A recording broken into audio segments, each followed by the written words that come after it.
For generations of African Americans, military service sparked dreams of racial equality.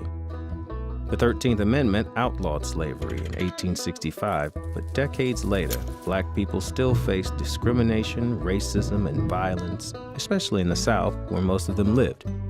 Many black soldiers hoped that fighting for their country could earn them the right to be treated as fully human. Perhaps that inspired a man named James Neely to enlist. In summer 1898, Private Neely was a member of the 25th Infantry, an all-black regiment that had just served valiantly in Cuba during the Spanish-American War. While the men were temporarily stationed at Fort Hobson near Atlanta, Private Neely was out on pass for a day. He journeyed to a small town of Hampton, Georgia. It was hot, and he was thirsty. He spied a drugstore and went inside for a drink. Mr. Moore was working the fountain that day, but he didn't offer the soldier a drink and a friendly smile.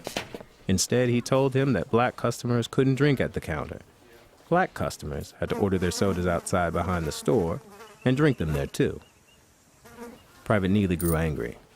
He told Mr. Moore that his money was as good as any white man's money. They argued.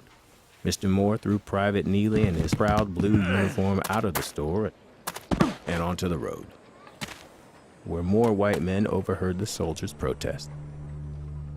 Before long, a small argument had grown into a large one. A group of white men with guns gathered around Private Neely.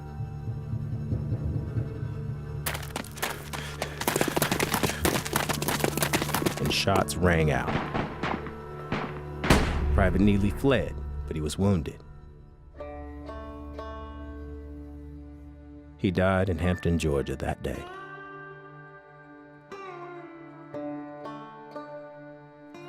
Between 1877 and 1950, more than 4,000 black people were killed in Southern racial terror lynchings that aimed to intimidate black people and maintain white supremacy in every area of life.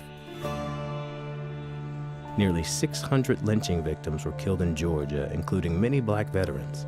Private James Neely of the United States Army was one of them.